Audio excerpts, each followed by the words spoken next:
রবিউল আউয়াল মাস আসলে শুধুমাত্র একটা দিন, শুধু একটা দিন নবীকে স্মরণ করার জন্য আরে গোটা দেশ পুরা ছাইলা হয়ে যায়।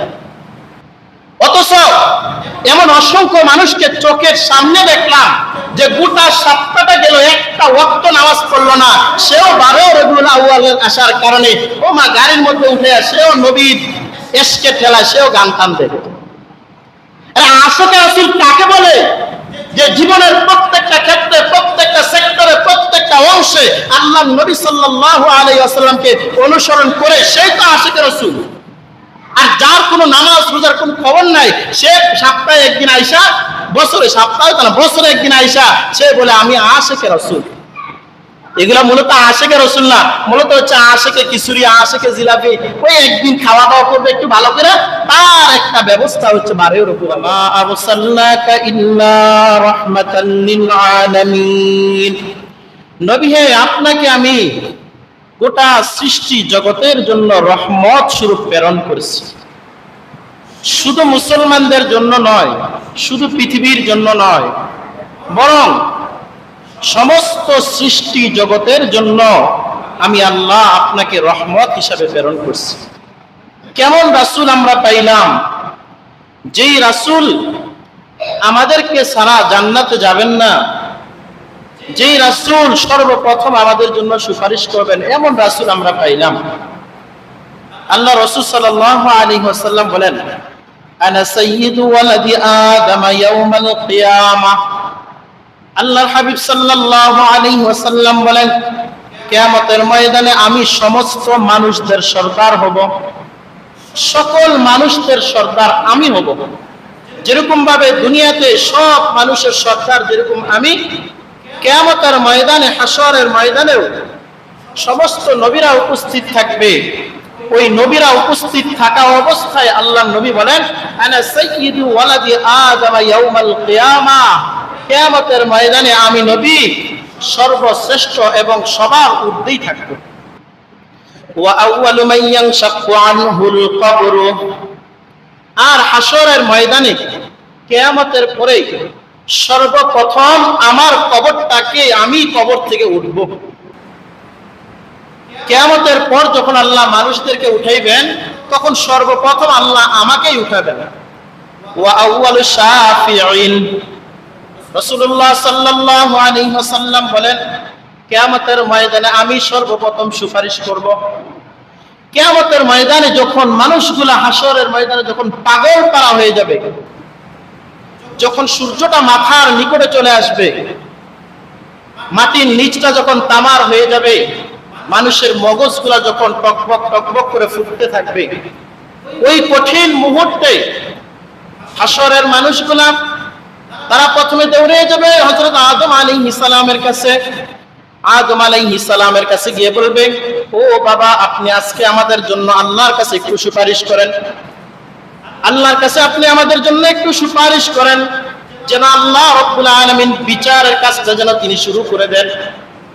মানে জান্নাত জাহান্নাম সেটা তো পরের বিষয়, শুধু হাসরের ময়দানে বিচারের কাজটা যেন আল্লাহ শুরু করে দেন, আপনি একটু আল্লাহর কাছে একটু সুপারিশ করেন। আদম আলাইহিস সালাম বলবেন, না না, আমি পারবো না, কারণ আল্লাহ রাব্বুল আলামিন আজকে যেইভাবে রাগান্বিত হয়ে আছে, আল্লাহর সামনে কথা বলার মতন এই শক্তিটুকু পর্যন্ত আমার নাই। আদম আলাইহিস সালাম বলবেন, যাও যাও, তোমরা নূহ আলাইহিস সালামের কাছে যাও। হাসরের মানুষগুলা দৌড়ে নূহ আলাইহিস সালামের কাছে যাবে। নূহ আলাইহিস সালাম বলবেন, না না, আমিও পারবো না, তোমরা ইব্রাহিম আলাইহিস সালামের কাছে যাও। হাসরের মানুষগুলা নূহ আলাইহিস সালামের কাছ থেকে দৌড়ে আবার ইব্রাহিম আলাইহিস সালামের কাছে যাবে। ইব্রাহিম আলাইহিস সালাম বলবে, আমিও পারবো না, যাও তোমরা মূসা আলাইহিস সালামের কাছে যাও। মূসা আলাইহিস সালামও বলবো, আমি পারবো না। এভাবে করে একজন নবী আরেকজন নবীর কথা বলবে, আরেকজন নবী আরেকজন নবীর কথা বলবে। এভাবে যখন ঈসা আলাইহিস সালামের কাছে যখন সমস্ত মানুষরা যাবে, ঈসা আলাইহিস সালাম তখন বলবে, আজকের এই দিন এত ভয়ঙ্কর দিন, এই দিন আল্লাহর সাথে কথা বলার মতন কারো সাহস নাই। আজকে দিনটা এত ভয়ঙ্কর দিন, আজকে আল্লাহ রাব্বুল আলামিনের সাথে কথা বলার মতন এই সাহস শুধুমাত্র একজনের আছে, তিনি হচ্ছেন আখিরুজ জামানের নবী জনাবে মুহাম্মদুর রাসূলুল্লাহ সাল্লাল্লাহু আলাইহি ওয়াসাল্লাম। আজকে রাসূল ব্যতীত শেষ জামানার রাসূল মুহাম্মদুর রাসূলুল্লাহ সাল্লাল্লাহু আলাইহি ওয়াসাল্লাম ব্যতীত আর কেউ আল্লাহর কাছে সুপারিশ করতে পারবে না যে আল্লাহ বিচারের কাজটা শুরু করে দেবে। এত ভয়ঙ্কর হবে। আল্লাহ রাসূল সাল্লাল্লাহু আলাইহি ওয়াসাল্লাম বলেন, ওয়া আনা আউয়ালু শাফিঈন, হাশরের ময়দানে আমি সর্বপ্রথম আল্লাহর কাছে সুপারিশ করব। ওয়া আউয়ালু মুশাফফাঈন, আর হাশরের ময়দানে আল্লাহ রাব্বুল আলামিন আমার সুপারিশটাই সবার আগে কবুল করবেন। সুবহানাল্লাহ। হাশরের ময়দানে আমি নবী সবচেয়ে প্রথমে সবার আগে আমি সুপারিশ করব। আমার আগে আর কোন নবী সুপারিশ করার জন্য সাহস পাবে না। হাশরের ময়দানে মানুষগুলা দেউরে মুহাম্মদুর রাসূলুল্লাহ সাল্লাল্লাহু আলাইহি ওয়াসাল্লামের কাছে আসবেন। এসে দেখবে আল্লাহর নবী সাল্লাল্লাহু আলাইহি ওয়াসাল্লাম মাকামে মাহমুদের মধ্যে সিজদায় পড়ে কাঁদতেছেন। হাশরের মানুষগুলা বলবে, ও আল্লাহর নবী, শেষ জামানার নবী, আপনি আজকে আল্লাহর কাছে আমাদের জন্য একটু ফরিয়াদ করেন, আল্লাহ রাব্বুল আলামিন যেন আমাদের বিচারের কাজটা শুরু করে দেন। আল্লাহ নবী সাল্লাল্লাহু আলাইহি ওয়াসাল্লাম বলেন, হ্যাঁ, আজকে আমি আল্লাহর কাছে সুপারিশ করব। অতঃপর আল্লাহর নবী সুপারিশ করবেন, আল্লাহ সুপারিশ কবুল করে বিচারের কাজ শুরু করবেন। আমরা এমন নবী পাইছি যেই নবীর সুপারিশ ব্যতীত হাশরের ময়দানে বিচার কার্য শুরু হবে না।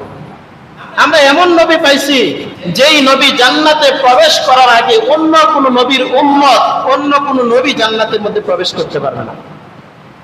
সর্বপ্রথম আল্লাহ রাসূল সাল্লাল্লাহু আলাইহি ওয়াসাল্লাম জান্নাতের মধ্যে প্রবেশ করবে, তারপরে বাকি নবীরা আস্তে আস্তে, তারপর উম্মতের আস্তে আস্তে প্রবেশ করবে। আমরা তো এমন নবী পাইলাম যেই নবীকে আল্লাহ রাব্বুল আলামিন গোটা সৃষ্টি জগতের জন্য রহমত করে প্রেরণ করছে। শুধু সাধারণ না, রহমত করে গোটা সৃষ্টি জগতের জন্য আল্লাহ রহমত বানাইছে। ওমা আরসালনাকা ইল্লা রাহমাতাল লিল আলামিন। কিন্তু দুঃখের বিষয়, এত মর্যাদাপূর্ণ একজন নবী আমরা পাইলাম, আল্লাহ আমাদেরকে দিলেন, যেই নবীর উম্মত হওয়ার জন্য কত নবীরা পর্যন্ত দোয়া করছে যে আল্লাহ আমাদেরকে নবী না বানাইয়া আমাদেরকে মুহাম্মদুর রাসূলুল্লাহ সাল্লাল্লাহু আলাইহি ওয়াসাল্লামের উম্মত করে দুনিয়াতে প্রেরণ করেন। আমরা কোনোদিন আল্লাহর কাছে বললামও না, কোনোদিন আল্লাহকে একটু ফরিয়াদও করলাম না, আল্লাহকে বললাম না যে আল্লাহ আমাদেরকে শেষ নবীর উম্মত করে দুনিয়াতে প্রেরণ করেন। আমরা না চাইতে আল্লাহ রাব্বুল আলামিন আমাদেরকে শেষ নবীর উম্মত করে দুনিয়াতে প্রেরণ করছেন। কত নিয়ামত পাইলাম, কত শ্রেষ্ঠত্ব পাইলাম, তারপরও সেই নবীর সম্পর্কে আমরা কিছুই জানি না। আল্লাহ রাসূল সাল্লাল্লাহু আলাইহি ওয়াসাল্লাম কি মিশন নিয়ে দুনিয়াতে আসলেন, এই পৃথিবীতে ৬৩টা বছর জীবন যাপন করে গেলেন, কি উদ্দেশ্যে তিনি আসলেন, কেন আসলেন, কি দিয়ে গেলেন আমাদেরকে, আমাদের জন্য কি রেখে গেলেন। আজকে দুঃখের বিষয় যে আমাদের সমাজের অধিকাংশ মানুষই বিশ্ব নবীর জীবনী সম্পর্কে জানে না। রাসূলের চরিত্রটা কেমন ছিল এটাই জানি না, রাসূলের আদব আখলাক কেমন ছিল জানি না, রাসূলের বিচার কার্য কেমন ছিল জানি না, রাসূলের রাষ্ট্র পরিচালনা ব্যবস্থা কেমন ছিল জানি না। সব কিছু আমাদের থেকে গোপন করে দেওয়া হয়েছে। কারণ এখন আমাদের শিক্ষা ব্যবস্থার মধ্যে রাসূলুল্লাহ সাল্লাল্লাহু আলাইহি ওয়াসাল্লামের জীবনী আর পড়ানো হয় না। একটা সময় প্রত্যেকটা ক্লাসেই বিশ্বনবী মুহাম্মদুর রাসূলুল্লাহ সাল্লাল্লাহু আলাইহি ওয়াসাল্লামের একটা জীবনী থাকতো, ছোট্ট হলে একটা জীবনী থাকতো। কিন্তু দীর্ঘ এই 15টা বছর ধরে এমন ভাবে আমাদের শিক্ষা ব্যবস্থাকে ধ্বংস করে দেওয়া হয়েছে যে গোটা শিক্ষা ব্যবস্থার মধ্যে রাসূল সাল্লাল্লাহু আলাইহি ওয়াসাল্লামের জীবনী নাই বললেই চলে। তা আমরা জানবো কিভাবে? রাসূলকে যদি নাই জানতে পারি তাহলে রাসূলকে অনুসরণ করব কিভাবে আমরা? অথচ রাসূল সাল্লাল্লাহু আলাইহি ওয়াসাল্লাম হচ্ছেন পৃথিবীর সর্বশ্রেষ্ঠ মহামানব, সবচেয়ে উত্তম চরিত্রের অধিকারী হচ্ছেন রাসূলরা। আল্লাহ রাব্বুল আলামিন বলেন, লাকাদ কানা লাকুম ফি রাসূলিল্লাহি উসওয়াতুন হাসানাহ। আল্লাহ রাব্বুল আলামিন বলেন, লাকাদ কানা লাকুম ফি রাসূলিল্লাহি উসওয়াতুন হাসানাহ। তোমাদের রাসূলদের মধ্যে তোমাদের জন্য রয়েছে উত্তম আদর্শ। প্রত্যেক যুগের যেই রাসূলরা পৃথিবীতে আসছে, ওই রাসূলদের আদর্শই ছিল সবচেয়ে উত্তম আদর্শ গোটা পৃথিবীর সমস্ত মানুষদের মধ্যে।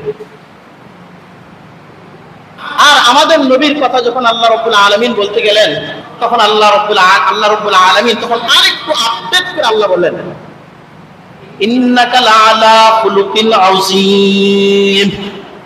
সমস্ত নবীর কথা আল্লাহ বলতে গিয়ে বললেন, লাকাদ কানা লাকুম ফি রাসূলিল্লাহি উসওয়াতুন হাসানা, তোমাদের জন্য তোমাদের নবীর মধ্যে রয়েছে উত্তম আদর্শ।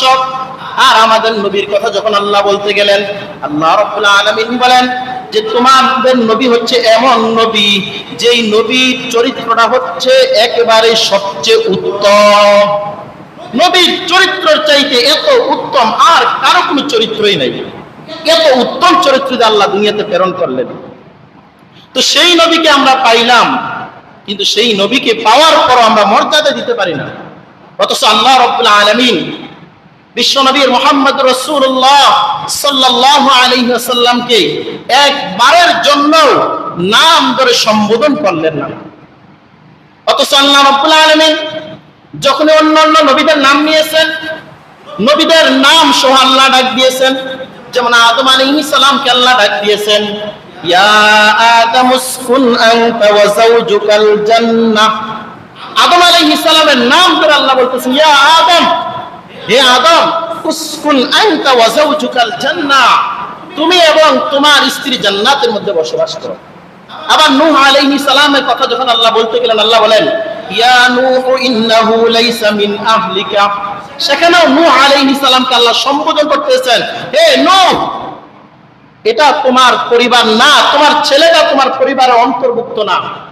নূহ আলাইহিস সালামকে আল্লাহ ডাক দিয়েছেন, ইয়া নূহ, হে নূহ। আদম আলাইহিস সালামকে আল্লাহ ডাক দিয়েছেন, ইয়া আদম, হে আদম।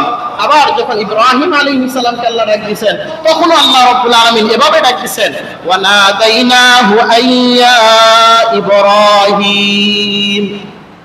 ইব্রাহিম আলাইহিস সালামকে যখন আল্লাহ ডাকলেন, তখন বললেন, ইয়া ইব্রাহিম। আবার যখন ইয়াহইয়া আলাইহিস সালামকে আল্লাহ ডাকলেন, তখন বললেন, ইয়া ইয়াহইয়া খুযিল কিতাবা বিকুওয়া। হে ইয়াহইয়া, ইয়াহইয়া আলাইহিস সালামকে আল্লাহ ডাকলেন ইয়া সম্বোধন করে। আবার জাকারিয়া আলাইহিস সালামকে যখন আল্লাহ ডাকলেন, তখন ইয়া বলে সম্বোধন করে আল্লাহ ডাকলেন, ইয়া জাকারিয়া ইন্না নুবাশশিরুকা বিগুলামিন ইসমুহু ইয়াহইয়া। তাহলে আমরা দেখি প্রত্যেকটা নবীকে আল্লাহ রাব্বুল আলামিন ইয়া নূহ, ইয়া আদম, ইয়া জাকারিয়া, ইয়া লূত, ইয়া হুদ, ইয়া মূসা, ইয়া ফিরআউন করে আল্লাহ সম্বোধন করছেন। কিন্তু আমাদের নবীর কথা যখন আল্লাহ বলতে গেলেন, তখন গোটা কোরআনের মধ্যে এক জায়গার মধ্যে আল্লাহ বলেন না ইয়া মুহাম্মদ সাল্লাল্লাহু আলাইহি ওয়াসাল্লাম। একটা বারের জন্য আল্লাহ বলেন নাই। আমাদের নবীকে আল্লাহ রাব্বুল আলামিন এত সম্মান দিবেন, এত মর্যাদা দিবেন, যখনই ডাকার প্রয়োজন হয়েছে, ইয়া আইয়ুহাল মুজাম্মিল, ইয়া আইয়ুহাল মুদ্দাসির, ইয়া আইয়ুহান নাবিয়্যু, এভাবে সম্বোধন করে করে সম্মানজনক শব্দ করে আল্লাহ ব্যবহার করছেন। একবারের জন্য আল্লাহ বলেন না ইয়া মুহাম্মদ। সম্মান আল্লাহ কত পরিমাণে দিচ্ছে আমাদের নবীকে। গোটা কোরআন যদি আমরা খুলি, যে কয়েক জায়গার মধ্যে মুহাম্মদ নামটা আল্লাহ উচ্চারণ করছেন, সেটাও কত সুন্দর করে আল্লাহ উচ্চারণ করছেন। আল্লাহ বলেন, মা কানা মুহাম্মাদুন আবা আহাদিম মির রিজালিকুম ওয়ালাকিন রাসূলুল্লাহি ওয়া খাতামান নাবিয়্যিন। আল্লাহ রাব্বুল আলামিন বলেন, মা কানা মুহাম্মাদুন আবা আহাদিম মির রিজালিকুম, মুহাম্মদ সাল্লাল্লাহু আলাইহি ওয়াসাল্লাম তোমাদের মতন কোন পুরুষের পিতা না, ওয়ালাকিন রাসূলুল্লাহ। আল্লাহ কত সুন্দর করে মুহাম্মদ নামের সাথে সাথে আল্লাহ বলেন ওয়ালাকিন রাসূলুল্লাহ। মুহাম্মদ কোন সাধারণ মানুষের নাম না, বরং তিনি হচ্ছেন আল্লাহর রাসূল। মুহাম্মদ নাম ব্যবহার করে আল্লাহ সাথে সাথে আবার বলে দিলেন যে মুহাম্মদ রাসূলুল্লাহ সাল্লাল্লাহু আলাইহি ওয়াসাল্লাম।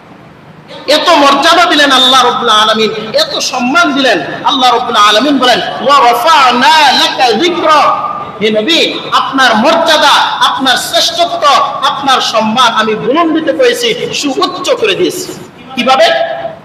গোটা পৃথিবীর মধ্যে দৈনন্দিন 5 ওয়াক্ত নামাজে যখন মুয়াজ্জিন ঘোষণা করে আশহাদু আল্লা ইলাহা ইল্লাল্লাহ, মুয়াজ্জিন যখনই আল্লাহর সাক্ষী দেয়, তখন সাথে সাথে আবার বলে ওয়া আন্না মুহাম্মাদার রাসূলুল্লাহ। যখনই আল্লাহর সাক্ষী দেয় তখনই মুয়াজ্জিন সাথে সাথে আবার বলে যে মুহাম্মদ সাল্লাল্লাহু আলাইহি ওয়াসাল্লাম আল্লাহর রাসূল। এত সম্মান দিলেন আল্লাহ, এত মর্যাদা দিলেন যে নামটা পর্যন্ত আল্লাহ ওইভাবে উল্লেখ করেন নাই। চরিত্রের মধ্যে কত সুন্দর চরিত্র দিলেন। এত সুন্দর চরিত্র দেওয়ার পরেও আমাদের মুসলিম সমাজ সেই রাসূলকে অনুসরণ করতে আমরা নারাজ। সেই রাসূলের চরিত্র অনুসারে আমাদের জীবন গড়ব আমরা তো জানি না। আম্মা জান আয়েশা রাদিয়াল্লাহু তাআলা আনহাকে যখন জিজ্ঞাসা করা হলো, ও আম্মা জান, আল্লাহর নবী সাল্লাল্লাহু আলাইহি ওয়াসাল্লামের চরিত্রটা কেমন ছিল? আল্লাহর নবী সাল্লাল্লাহু আলাইহি ওয়াসাল্লামের চরিত্র বর্ণনা করতে গিয়ে আম্মা জান আয়েশা রাদিয়াল্লাহু তাআলা আনহা বললেন, তোমরা কি কোরআন পড়ো নাই? সাহাবায়ে কেরাম বললেন, হ্যাঁ আমরা তো কোরআন পড়েছি। আম্মা জান আয়েশা রাদিয়াল্লাহু তাআলা আনহা বললেন, গোটা কোরআনটাই হচ্ছেন রাসূলের চরিত্র। সুবহানাল্লাহ, গোটা কোরআনটাই হচ্ছে রাসূলের চরিত্র। যে ব্যক্তি জীবন্ত কোরআনকে দেখতে চায় সে যেন মুহাম্মদুর রাসূলুল্লাহ সাল্লাল্লাহু আলাইহি ওয়াসাল্লামের দিকে তাকায়। প্র্যাকটিক্যাল কোরআন হচ্ছে মুহাম্মদ সাল্লাল্লাহু আলাইহি ওয়াসাল্লাম। সেই আদর্শবান একজন মানুষ, একজন লিডার আমরা পাইলাম, নেতা পাইলাম, অথচ সেই নেতাকে আমরা নেতা হিসাবে মানতে নারাজ। আমরা বলি অমুকের নেতা, অমুকের সৈনিক, তমুকের সৈনিক, অমুকের নেতা আমার, অথচ মুখ দিয়ে বুক ফুলিয়ে বলতে পারি না যে আমার নেতা, তোমার নেতা কে? বিশ্বনবী মুহাম্মদুর রাসূলুল্লাহ সাল্লাল্লাহু আলাইহি ওয়াসাল্লাম। এই বুক ফুলিয়ে কথাটুকু পর্যন্ত বলতে পারি না, অথচ আল্লাহ রাসূল সাল্লাল্লাহু আলাইহি ওয়াসাল্লাম বলেন, আনা সাইয়্যিদু ওয়ালাদি আদম, সমস্ত আদমের সন্তানের মধ্যে আমি হচ্ছি শ্রেষ্ঠ, আমি হচ্ছি নেতা, আমি হচ্ছি লিডার। দুনিয়াতে যেইভাবে আমি লিডারশিপ দিয়েছি ঠিক হাসরের ময়দানেও আমি লিডারশিপ দেব। আমাকে বাদ দিয়ে কেউ সামনের দিকে অগ্রসর হতে পারবে না। তো সেই নবীর জীবনে আমাদের সামনে আছে, সেই নবীর চরিত্রটা আমাদের সামনে আছে, সেই নবীর কাজকর্মগুলো আমাদের সামনে আছে, অথচ আমরা সেগুলা মানিই না। অথচ নবীর চরিত্র, নবী যা বলে এগুলা মানা আমাদের জন্য, প্রত্যেকটা মানুষের জন্যই ফরজ। আল্লাহ রাব্বুল আলামিন বলেন, ইয়া আইয়ুহাল্লাযীনা আমানু আতিউল্লাহ ওয়া আতিউর রাসূল।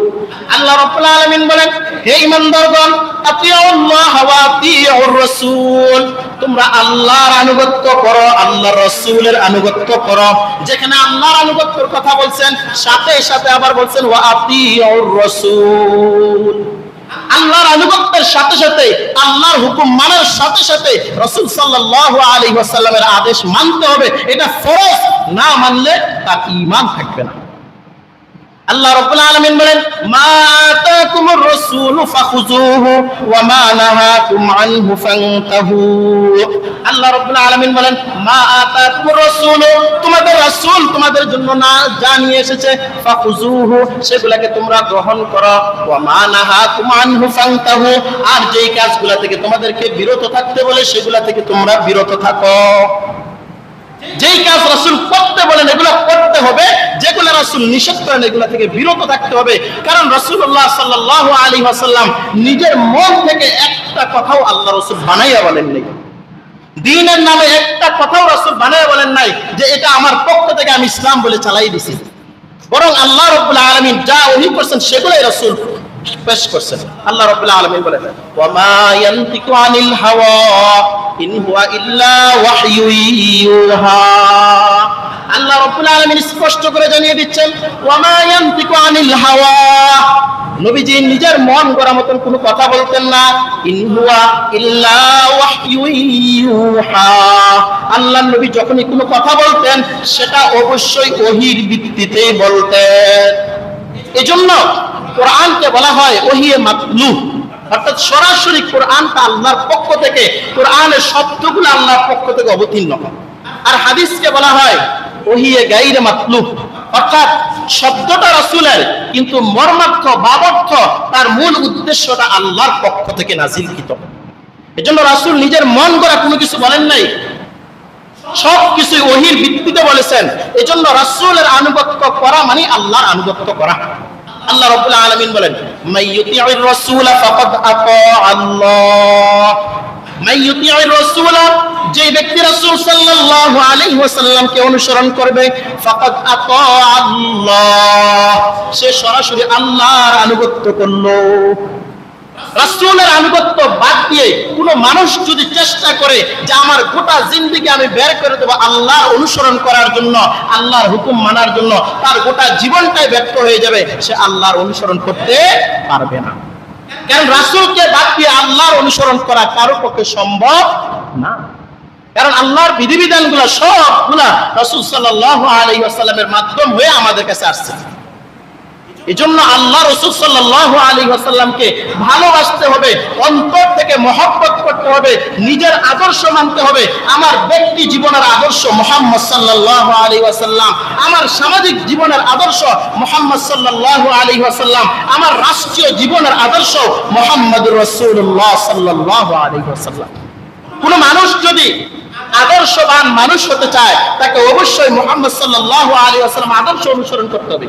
কোন মানুষ যদি বলে আমি উত্তম স্বামী হব, তাকে অবশ্যই মুহাম্মদ সাল্লাল্লাহু আলাইহি ওয়াসাল্লামের গাইডলাইন ফলো করেই তাকে উত্তম স্বামী হতে হবে। কোন মানুষ যদি বলে আমি উত্তম বাবা হব, তাকে অবশ্যই মুহাম্মদ সাল্লাল্লাহু আলাইহি ওয়াসাল্লামের জীবন আদর্শ থেকেই তাকে শিক্ষা নিয়ে তারপর তাকে উত্তম বাবা হতে হবে। কোন মানুষ যদি বলে যে আমি রাজনৈতিক লিডার হব, রাজনৈতিক নেতা হব, তাকে অবশ্যই মুহাম্মদ সাল্লাল্লাহু আলাইহি ওয়াসাল্লাম যেইভাবে রাজনীতির ক্ষেত্রে নেতৃত্ব দিয়েছেন অবশ্যই সেই ক্ষেত্রে তাকে রাসূল সাল্লাল্লাহু আলাইহি ওয়াসাল্লামের অনুসরণ করতে হবে। কারণ রাসূলের চরিত্রের মধ্যে রয়েছে আমাদের জন্য আদর্শ। কিন্তু আমরা মসজিদে আসলে শুধুমাত্র রাসূলের সুন্নতটা মানি, আর মসজিদ থেকে বের হওয়ার সাথে সাথে সব কিছু ভুলে যাই। রাসূলের কথা আর মনেই থাকে না যে রাসূল যে আমাদের জন্য একজন আদর্শ মডেল, এটাই ভুলে গেছে। এটাই ভুলে গেছে রাসূলকে কিভাবে মহব্বত করতে হয়, কিভাবে অনুসরণ করতে হয়। অথচ রাসূলের অনুসরণের মধ্য দিয়েই আল্লাহর ভালোবাসা পাওয়া যায়। কেউ যদি মনে করে আমি রাসূলকে ভালোবাসবো না, রাসূলকে অনুসরণ করব না, আমি আল্লাহকে ভালোবাসবো, আল্লাহ আমাকে ভালোবাসবে, কোশ্চিন কালেও এটা সম্ভব না। আল্লাহ সরাসরি কোরআনে জানিয়ে দিচ্ছেন, কুল ইন কুনতুম তুহিব্বুনাল্লাহা ফাত্তাবিউনি ইউহিব্বুকুমুল্লাহ। ও নবী, আপনি মানুষদেরকে শুনিয়ে দেন, ইন কুনতুম তুহিব্বুনাল্লাহ, যদি তোমরা আল্লাহকে ভালোবাসতে চাও, ফাত্তাবিউনি, তাহলে আমি নবীকে অনুসরণ করো। আল্লাহ একটা শর্ত দিয়ে দিচ্ছেন, ইন কুনতুম তুহিব্বুনাল্লাহ, যদি আল্লাহকে ভালোবাসতে চাও তাহলে অবশ্যই ফাত্তাবিউনি, আমাকে অনুসরণ করতে হবে। আর আমাকে যদি অনুসরণ করো, ইউহিব্বুকুমুল্লাহ, আল্লাহ তোমাদেরকে ভালোবাসবেন। আমি নবীকে যদি অনুসরণ করো, জীবনের প্রত্যেকটা ক্ষেত্রে, প্রত্যেকটা সেক্টরে, প্রত্যেকটা অংশে যদি আমি নবীকে যদি অনুসরণ করো, তাহলে আল্লাহ রাব্বুল আলামিন তোমাকে ভালোবাসবেন। আর আল্লাহ যখন কোন মানুষকে যখন ভালোবাসেন, ওয়া ইয়াগফির লাকুম যুনুবাকুম, আল্লাহ রাব্বুল আলামিন ওই বান্দার গুনাহসমূহ maaf করে দেন। আল্লাহ রাব্বুল আলামিনকে যদি কেউ ভালোবাসে আর আল্লাহ যদি ওই বান্দাকে ভালোবাসে, তাহলে ওই বান্দার গুনাহসমূহ আল্লাহ maaf করে দেন। কেমন রাসূল আমরা পাইলাম, এমন মর্যাদাবান রাসূল আমরা পাইলাম, সেই রাসূল পাওয়ার পর রাসূলের জীবনী সম্পর্কে আমরা কিছুই জানি না। রবিউল আউয়াল মাস আসলে শুধুমাত্র একটা দিন, শুধু একটা দিন নবীকে স্মরণ করার জন্য আরে গোটা দেশ পুরা ছাইলা হয়ে যায়। অথচ এমন অসংখ্য মানুষকে চোখের সামনে দেখলাম যে গোটা সপ্তাহটা গেল, একটা ওয়াক্ত নামাজ পড়লো না, সেও 12 রবিউল আউয়ালের আসার কারণে ওমা গাড়ির মধ্যে উঠে সেও নবীর এশকে ঠেলা, সেও গান টান দেবে। আশিকে রাসূল কাকে বলে? যে জীবনের প্রত্যেকটা ক্ষেত্রে, প্রত্যেকটা সেক্টরে, প্রত্যেকটা অংশে আল্লাহর নবী সাল্লাল্লাহু আলাইহি ওয়াসাল্লামকে অনুসরণ করে সেই তো আশিকে রাসূল।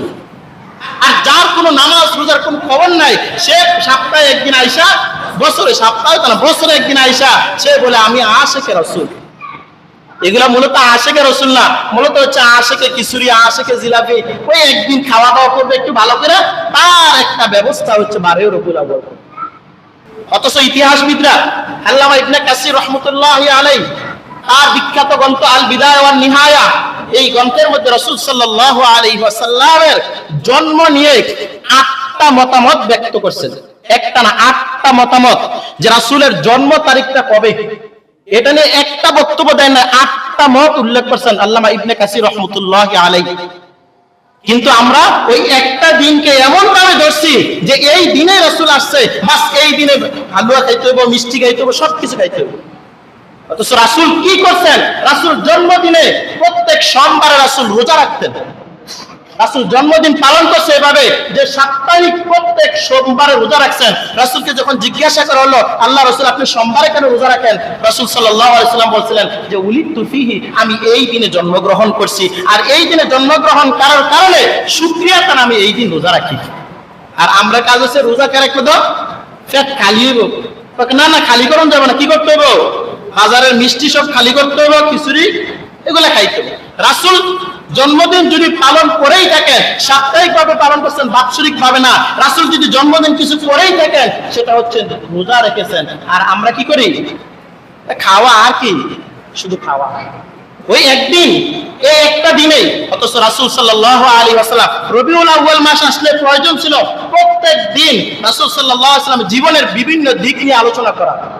আজকে এই দিকটা, কালকে ওই দিকটা, এভাবে করে করে মুসলিম সমাজের প্রত্যেকটা মানুষের অন্তরে রন্ধ্রে রন্ধ্রে রাসূল সাল্লাল্লাহু আলাইহি ওয়াসাল্লাম জীবনীটা ঢুকাইয়া দেওয়া, এটা আমাদের জন্য করণীয় কর্তব্য ছিল। কিন্তু আমরা এটা পারি না, বরং পারি কোনটা? শুধু একদিন ইয়া নবী শেষ, এতটুকু বলার মধ্যেই আমরা সীমাবদ্ধ করে দিই।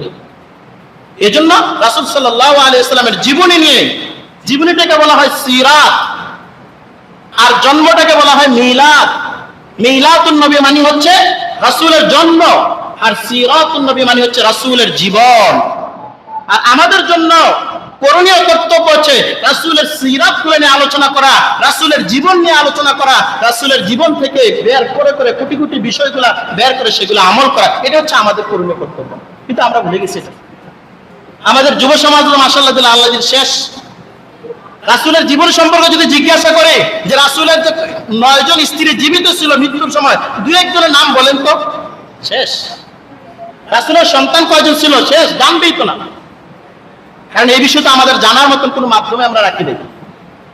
এই রবিউল আউয়াল মাস আসলে এটা আমাদের প্রয়োজন ছিল যে প্রত্যেক সপ্তাহে অন্ততপক্ষে একদিন হলো সিরাতের উপর, রাসূলের জীবনের উপর আলোচনা করা, এটা আমাদের দরকার ছিল। কিন্তু এই বিষয়ে এই পর্যন্ত একটা মানুষকে দেখলাম না যে আগ্রহ পোষণ করতে যে হুজুর এই যে রবিউল মাস আসতেছে, তো অন্যান্য জায়গাতে তারা মিলাদুন নবী পালন করে, আমরা মিলাদুন নবী করব না, আমরা সিরাতুন নবী রাসূল সাল্লাল্লাহু আলাইহি ওয়াসাল্লামের জন্ম নিয়ে আমরা কিছু আলোচনা করব। ঠিক কারো পক্ষে দেখলাম না, আগ্রহই নাই, জানার জন্য ওই মন মানসিকতাই নেই। এখন যুবক ভাইয়েরা কি, এই তো আজকে মোটামুটি প্রায় 17 তারিখ হয়ে গেছে, আরো মোটামুটি 12-13 দিন এই মাসের আছে। তো এই মাসের মধ্যে ইচ্ছা করলে তো আমরা মসজিদের মধ্যে অন্তত, আমাদের তো খরচ টরচ বাদ দিয়ে মসজিদের মধ্যে তো অন্তত 2-1 জন আলেমকে দাওয়াত দিয়ে আমরা রাসূলের জীবনের বিভিন্ন দিক নিয়ে আলোচনা করলে পারি না? সিরাতুন নবী একটা মাহফিল করলে আমরা পারি না? সবাই চুপচাপ, দরকার নাই, কি হয়েছে আপনার কোন আমরা মানতাম না। এই মাসের মধ্যে একদিন সিরাতুন নবী একটা মাহফিল করতে পারবেননি? সাহস হয়নি? আরে সাহস মানে আপনি মসজিদে আসে, এটাই তো সাহস। আপনি মুখ দিয়ে বের হচ্ছে না মানে আমি পারতাম না মসজিদে আসতে। আপনার কি বলছি এই এত টাকা দিতে হবে? শুধু এতটুকু, আপনি মসজিদে আসেন, উপস্থিত থাকেন। তো আমাদের আবার আরেকটা স্বভাব আছে, দাও খানা ছাড়া তো আমরা আবার আই না। আমাদের তো আবার স্বভাব একটা হয়ে গেছে যে খিচুড়ি বিরিয়ানি টিরিয়ানি না থাকলে আমরা কোনো অনুষ্ঠানে কি করি না, যাই না। তো এটা আপনাদের দায়িত্ব যে আপনারা যদি কম না আমরা খামু, অনেকদিন ধরে খাওয়া দাওয়া করি না, তো একদিন না আমরা বিরিয়ানি খাবো, না একদিন আমরা খিচুড়ি খাবো। যদি আপনারা খাইতেছেন সেটা আপনারা ব্যবস্থা করেন, কোনো সমস্যা নেই। তবে আমরা চাচ্ছি যে এই মাসের মধ্যে একদিন সিরাতুন নবীর একটা মাহফিল করার জন্য। মাহফিল বলতে একটু আমরা আলোচনা করবো, 2-1 জন আলেম যারা আসে, যাদেরকে আমরা পাই, তাদেরকে আমরা আনবো, আনার পরে রাসূলের জীবনে বিভিন্ন দিকগুলো নিয়ে তারা আলোচনা করবে, আমরা ইনশাআল্লাহ উপকৃত হব। পারবেন তো ইনশাআল্লাহ? একজন উদ্যোগ নেন যে আমি এটা নিয়ে এসে আমি ইনশাআল্লাহ কাজ করবো। কে? হাবিব ভাই থাকলে তো হাবিব ভাই চলতো, হাবিব ভাই তো চলে যাবে, এখানে হাবিব ভাইয়ের দিকে তাকাইতেও পারি না।